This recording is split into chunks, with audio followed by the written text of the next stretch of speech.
రాష్ట్ర ప్రభుత్వం ప్రవేశపెట్టిన ఉచిత బస్సు పథకం కారణంగా ఉపాధి కోల్పోతున్న ఆటో, మ్యాక్సీ, క్యాబ్ డ్రైవర్లను ఆదుకోవాలని, వారికి సంవత్సరానికి 30,000 చొప్పున ఆర్థిక సహాయం అందించాలని సిఐటియు శ్రీకాకుళం జిల్లా అధ్యక్షుడు సిహెచ్ అమర్నాయుడు ప్రభుత్వాన్ని డిమాండ్ చేశారు. ఈ డిమాండ్ల సాధన కోసం సెప్టెంబర్ 11న శ్రీకాకుళం కలెక్టరేట్ వద్ద నిర్వహించే ధర్నాను జయప్రదం చేయాలని ఆయన పిలుపునిచ్చారు. రణస్థలం, కోస్టా, పైడి భీమవరంలలో ఆటో డ్రైవర్ల సమావేశాల్లో అమర్నాయుడు మాట్లాడుతూ ఉచిత బస్సు ప్రయాణ పథకం ఆటో, మ్యాక్సీ, క్యాబ్ డ్రైవర్ల జీవనోపాధిని తీవ్రంగా దెబ్బతీసిందని అన్నారు. కిరాయిలు లేక అనేక మంది డ్రైవర్లు ఆర్థికంగా నష్టపోతున్నారని, ప్రైవేట్ ఫైనాన్సర్ల నుంచి అధిక వడ్డీలకు అప్పులు చేసి కొనుగోలు చేసిన వాహనాలకు వాయిదాలు చెల్లించలేక ఇబ్బందులు పడుతున్నారని ఆయన ఆవేదన వ్యక్తం చేశారు.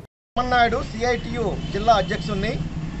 ఉచిత బస్సు పథకం వల్ల నష్టపోతున్నటువంటి ఆటో, మ్యాక్సీ, క్యాబ్ డ్రైవర్లను రాష్ట్ర ప్రభుత్వం ఆదుకోవాలని, సంవత్సరానికి 30,000 రూపాయలు చొప్పున ఇవ్వాలని కోరుతూ సెప్టెంబర్ 11వ తేదీన శ్రీకాకుళం కలెక్టరేట్ వద్ద ఉదయం 10 గంటలకు ధర్నా కార్యక్రమం చేపట్టడం జరుగుతుంది.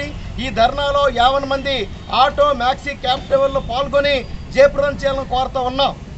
ఆటో గ్రామాల్లో అలాగే పట్టణాల్లో ఉపాధి లేక నిరుద్యోగ సమస్యతో ఈరోజు అనేక మంది ఆటోలు, మ్యాక్సీలు కొనుక్కొని ఒకవైపు అన్నమాట బ్యాంకులు రుణాలు ఇవ్వకపోయినప్పటికీ ప్రైవేటు ఫైనాన్షియల్ వద్ద అధిక వడ్డీలకు అప్పులు తెచ్చి ఈరోజు ప్రజలకు సేవలు అందిస్తూ, ప్రయాణికులకు సేవలు అందిస్తూ ఉపాధి పొందుతున్నటువంటి ఆటో డ్రైవర్ల పట్ల ఈరోజేమో ఉచిత బస్సు పథకం రావడంతో తీవ్రంగా నష్టపోతూ ఉన్నారు.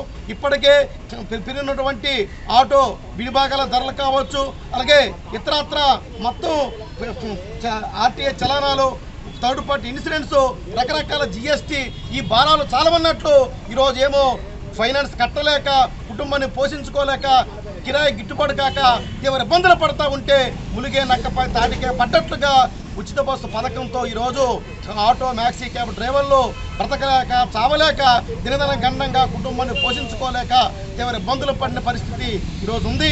ఈ నేపథ్యంలో కూటమి ప్రభుత్వం స్పందించాలా. ఎన్నికల ముందు చంద్రబాబు గారు హామీ ఇచ్చారు. మరి చంద్రబాబు గారు ఇచ్చినటువంటి హామీని అమలు చేయాలని కోరుతూ ఉన్నాం.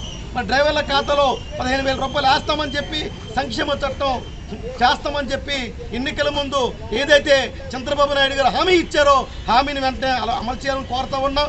వెంటనే ఆటో, మ్యాక్సీ డ్రైవర్లను ఆదుకోవాలని, అలాగే వారి ఖాతాల్లో వృత్తి చెల్లించాలని చెప్పి, అదేవిధంగా పిఎఫ్ఈఎస్ సంక్షేమ చట్టం ఏర్పాటు చేయాలని కోరుతున్నాం.